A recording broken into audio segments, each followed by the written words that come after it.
So if you've watched our channel for long, you know that we never make mistakes.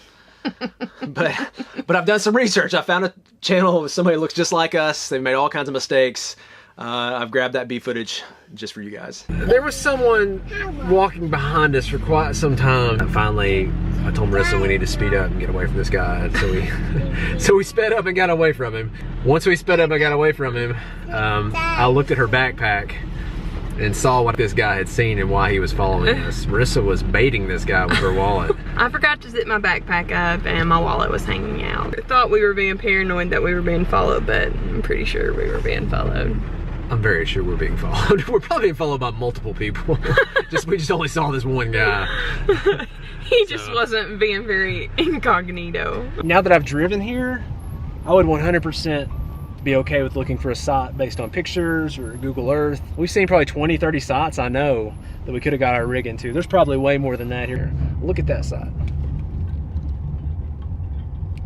That site with the tiny casita could hold like a 50-foot RV. So what you're telling me, Nathan, is we've been staying at a state park, dry camping, boondocking, 20 minutes away, each way. Yes. When we could have stayed in the park. Yes. Well, that's a little disappointing. We got our generator. You get to take that short, cold shower. Thanks. Okay, so we'll be the first to admit we've definitely made our mistakes at RVing.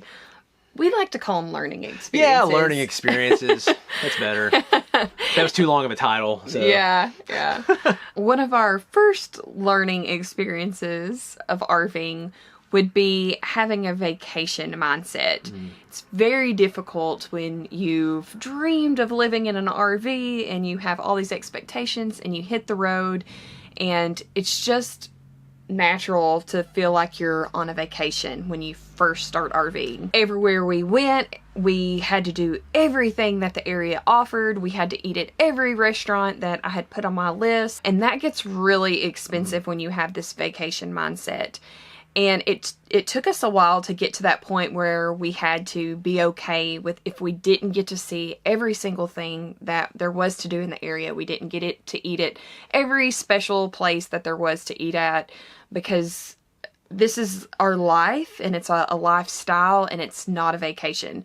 So those are two very different mindsets that are very blurred lines. It was crazy fast in the beginning, and we met people who, I think it was ditching suburbia, like what they say they visited 30 states their first year and like 3 their second or something. I mean, so everybody's got this at the very beginning, or just go, go, go, go, go. And so you're spending more on lodging, you're spending more on eating out, you're spending more on stuff to do and to see. And you just got to slow it down a little bit.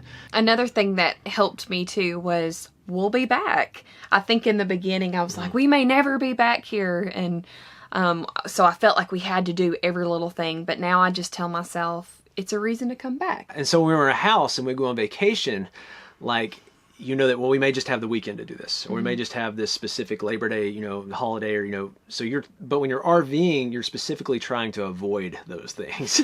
you're trying to do the opposite. Yeah. So on Saturday, we're like, yeah, let's just lay around. I mean, we might go shopping, we might do some laundry or something, but for the most part, we're not going to be trying to head to like a touristy spot and fight the crowds. We're trying to go during the week, maybe in the morning. Maybe a time where we're not going to fight crowds. Maybe we get even a better price because it's not on the weekend. It's definitely an advantage. It is. Sure. It's, yeah, if you use it that way. And it took us a long time to shake that and have that mindset. But once you have that mindset, it really helps. We're always lost. We should you never, ever, ever sign up for the Amazing Race together. It ran into a barbed wire fence. I didn't know it was going to do that. Why did it run into the fence? Why does the trail just... He backed it into this tree.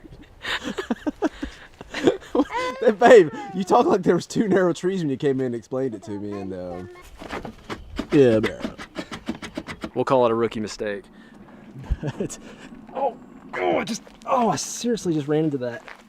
Look, are they like invisible to you? They're everywhere. I can't see them or something. I don't know. Just low enough where you can't, from where you're sitting, you can't see them. And so I was cutting in with the van right here. This side of the bumper caught a hold of this stump. I mean, I hate it, but You don't. at least it was you and not me. And so the second I'll just say big mistake. We made more than 5 mistakes, but the second like big mistake we made RVing so far. When I bought our third RV, how many RVs? We had 4 RVs, right? Travel trailer, 5th wheel, Class A, Airstream. Not only 4 RVs, they like cover the gambit of everything going on. But when I bought our motorhome, and I've tried to do this every time, but I didn't do it with our motorhome. I thought I was buying for resale, but I actually didn't. We had a hard time selling it. We ended up having to lower the price way more than we would have liked to. We lost a decent amount of money on that. And so that's a big mistake that we've made and we've seen other people make. When you buy your RV, you're thinking, I don't know if you're thinking, oh, I'll be in this the rest of my life, or oh, this won't go down in value that much. Buy it for resale. Like figure out how much it's going to drop and try to get a good deal up front so you don't lose all that money on the tail end. It's always tough because when you're coming out of a house, and this is for us and for a lot of people we've met, you're coming from your house, you think, well, I want the biggest and the best because I'm giving up my house. But definitely keep in mind, if you go out and feel like you have to get something extravagant because you're coming from your house and that doesn't fit your budget, then you could definitely be more strapped and not be able to do and go and see as much as you would like on the road. Yeah. But you also want to buy for what you need. It's hard because we felt like that was the best decision at the time. And we're not saying don't buy something just because it's a good deal and you won't even enjoy it. Just maybe look for a really good deal so you have that flexibility. So if you want to make a change, or you won't get strapped down for the depreciation.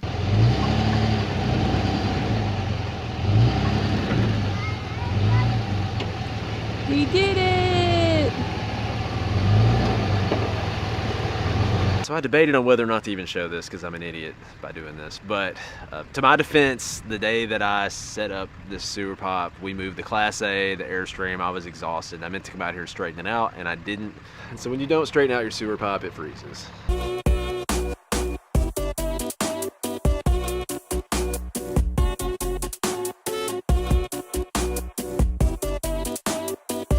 So I'm not afraid to admit when I goof, and I goofed a little bit on this one. Turns out it was not a good idea to put the outlet back right where the lamp was because the plugs are sticking out. And it's best case, it's going to hinder the clothes from going where they need to go. Worst case, probably not good as far as electrical hazard to have the clothes pretty much on top of the plugs right there all the time. I don't think they're that noticeable. What do you think? Can you see those 2 holes?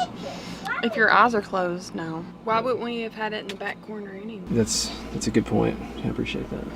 Our third mistake was assuming we would run into other RVers and other families on the road. Honestly, our first year was very lonely because we hit the road and we didn't run into anybody. So over time... Well, I mean, we ran into humans in RVs. Right. but when you're RVing, maybe you've got pets and you're hoping you run into somebody with a pet. Or maybe you're, looking for somebody your age or who likes to hike or who likes... For us, it was like we really wanted to run into families, especially with kids around Hensley's age.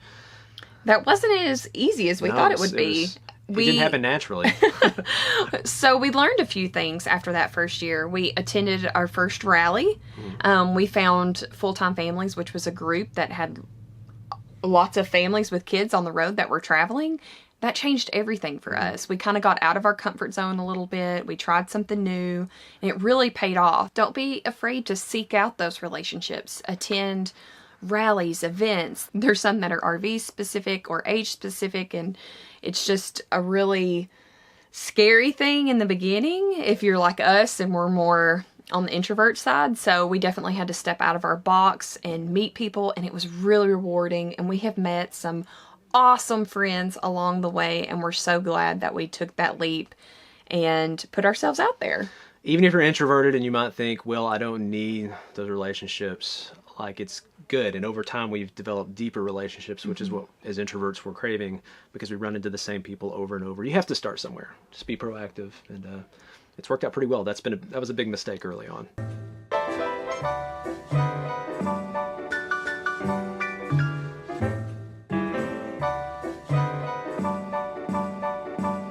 So we're making our way towards Seattle. We've managed to get stuck on the side of the road. Just barely caught this loose dirt, and then that was all she wrote. We've been told there was like loose dirt on the side and you need to watch out, and we knew that, but you know, sometimes Probably never gonna caravan with us again.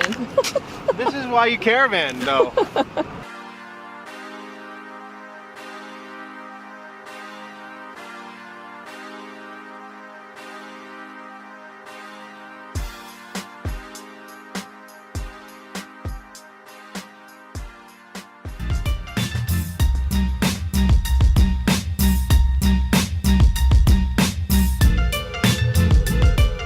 So we might be the world's worst kayakers. What are you all doing?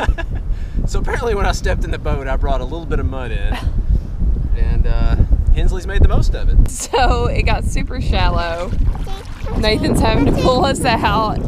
So the fourth mistake we made, and I'm gonna say on this one, we're still figuring this out, is just like to have and keep our healthy routines. When you're in a house, routines aren't nearly as difficult. Maybe you got like a 9 to 5, everything's like in blocks. You got your 9 to 5, and you do certain things on the weekend with friends, and at night you got your routines. Or maybe if you've joined a gym, you know, if you want to work out, you're gonna go to that gym, you know where it's at, how long it takes to get there. On the road, you can just take all that and just wad it up. And it's just not, and I'm not saying it's like bad, it's just different. And we're still navigating that. Like, how do we, yeah, you can join certain gyms that are all over the US, but you know, if you're boondocking in the middle of nowhere, I mean, it might take an hour and a half to get to one. If you want to eat healthy, if you're in your hometown, you know where the restaurants are, you just go to a healthy place or go to your grocery store you always go to. So all that changes up. That's kind of like a continual thing. Routine's tough. It always goes back for me to that vacation mindset, because you do feel sometimes that you're on vacation and you're like, well, I don't want to work out today, or I don't, the reason I'm at the beach. Why would I? I know. Or you're like, I don't want a routine. That's the whole reason I did this lifestyle, is to have flexibility and freedom. And we do. But if you never have any kind of plan, then I feel like we fall off the wagon quite a bit with the way we eat, the way we work out, getting our work done. So we do love our flexibility, and that is one of the perks of living the RV lifestyle. But because your scenery is always changing, I feel like you move to your next spot and then it's really easy to fall off that wagon and to feel like, oh, okay, well, yeah, we're at the beach, I'm just gonna hang out. And it is good to do those breaks sometimes, but definitely finding a routine can be tricky, and we've had to constantly like keep a check on that. I don't think anybody, or at least for us, we don't want like our whole day necessarily to be structured out. Again, that's why we're doing this. But with zero routines and zero scheduling, I mean, we'll be out of shape, we'll be broke, we'll be miserable. So I think you've got to have a little bit of that in your life. And it's a fast-moving, bumpy wagon that's very easy to fall off of. And so it's not so much on this point we're like, hey, we figured this out and this is how you do it. But we just want to say, hey, if you're going to do this lifestyle, be aware of this. And you don't think it's going to be a challenge, or maybe you didn't think about it, but it's definitely a mistake, and a continual mistake that we're trying to figure out with RV living. So we made it to the OK RV Park. Is that what it's called? Yeah, but Not okay? it's not okay that all the water's frozen. We also... Marissa couldn't wait to take a shower. I mean... It's not your fault. Turns out I don't know if underneath the RV is frozen or what, but our gray tank wouldn't take any more water. So... Now I'm having to... Something's frozen somewhere on that. My shower. So we're having to scoop the water out manually and put it in the black tank so that we can go down the road without all the water splashing out. I can't wait to get to warm weather. We can kind of see the elephant. He's way back in the back.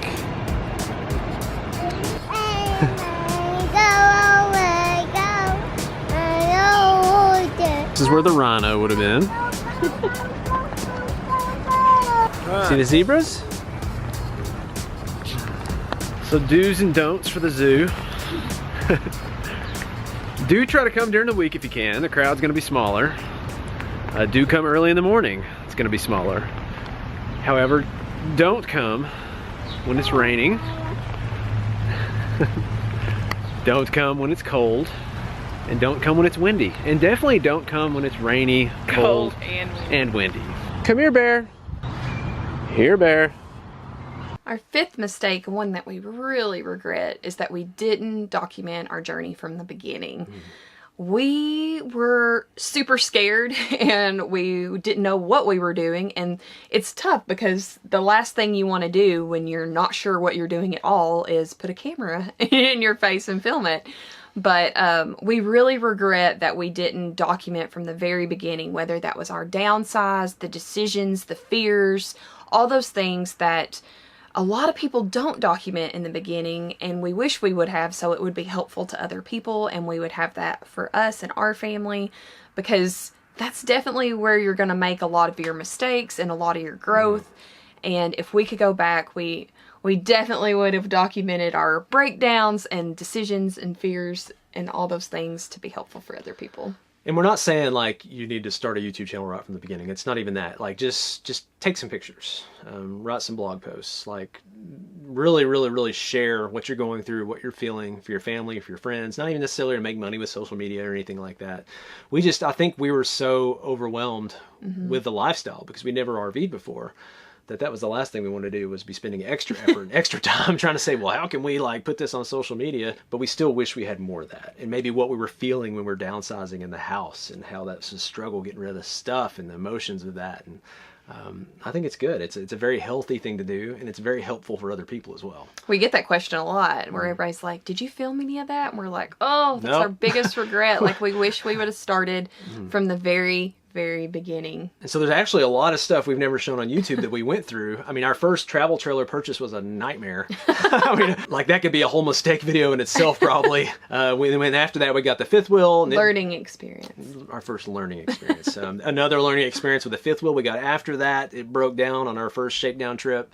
We really shook it down really well. We had to get towed to the campground, have our truck towed to get it fixed. And we actually, the Florida Keys went pretty well, other than me having to be on my back, like removing the drive shaft over and over so that we could tow it forward with the wrong Jeep I bought. We've made some mistakes. But you have to be okay with that. Because this is all new. I mean, we had never even camped before when we said, let's live in an RV and travel. So this was all new and scary and all learning experiences. And we don't feel like we've made huge mistakes because we've learned a lot from them and we've grown from this experience, and we hope that you guys get the benefit of our learning experiences, and we just have to shake it off and say it's part of the journey. And I think it's better, if you can, to watch other people making mistakes, learn from their mistakes, so at least maybe you won't make as many mistakes. That's our journey with some of the mistakes we made.